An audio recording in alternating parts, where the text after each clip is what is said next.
வாங்க ஃப்ரெண்ட்ஸ், சங்கரா மீன் குழம்பு. சின்ன வெங்காயம், தக்காளி, பூண்டு. சின்ன வெங்காயம் உரித்து மிக்சியில் 2 திருவி வச்சுக்கணும். தக்காளி பேஸ்டாக்கி வச்சுக்கணும். புளி ஊற வச்சுக்கணும். எண்ணெய் ஊற்றி கடுகு போட்டு வெந்தயம் போட்டு கொஞ்சம் ஜீரகம் போட்டு அது வெடிக்கி விட்டுட்டு பூண்டு போட்டு நல்லா வதக்கணும் ஃப்ரெண்ட்ஸ். நல்லா வதக்கிட்டு சின்ன வெங்காயம் மிக்சியில் திருவி வச்சோம் இல்லையா, குறைன்னு அதையும் போட்டு நல்லா வதக்கணும் ஃப்ரெண்ட்ஸ். நல்லா எண்ணெய் ஊற்றுலேருந்து மேலே வரணும், சொல்ல நல்லா வதக்கணும் ஃப்ரெண்ட்ஸ்.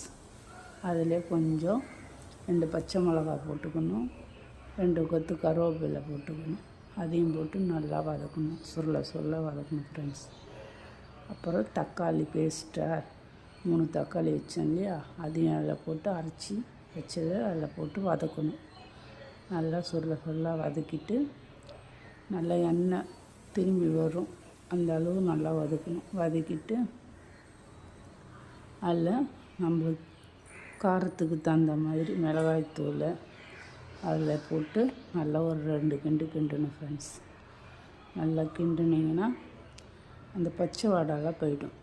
கிண்டிட்டு புளி கரைச்சி ஏற்கனவே எடுத்து வடிகட்டி வச்சுருக்கேன், அதையும் அந்த புளியும் அதில் போட்டு நல்லா 2 கிண்டுங்க.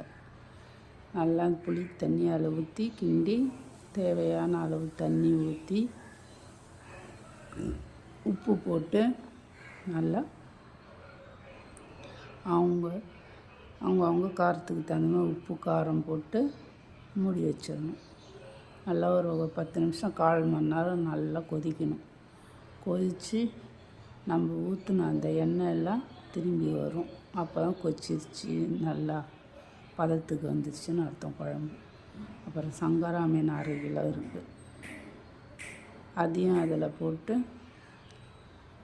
லைட்டாக தான் கிண்டணும். மீன் போட்டால் அதிகமாக கிண்டக்கூடாது, உடஞ்சிரும். அதுவும் சங்கரா மீன் டக்குன்னு உடஞ்சிரும். லேசாக ஒரு கிண்டு மூடி போட்டு வச்சுருங்க ஃப்ரெண்ட்ஸ். மூடி போட்டு வச்சுட்டு ஒரு 10 நிமிஷம் கூட இல்லை, ஒரு 5 நிமிஷம் போதும். போட்டுட்டு இறக்க போகும்போது கொத்தமல்லி தழை போட்டு இறக்கி வச்சுட்டு சுட சாதத்தோட மீன் குழம்பு தொட்டுக்கிட்டு மீன் 2 எடுத்து வச்சு மீன் குழம்பு மீன் வச்சு சாப்பிட்டு பாருங்கள், எப்படி இருக்குது சொல்லுங்கள்.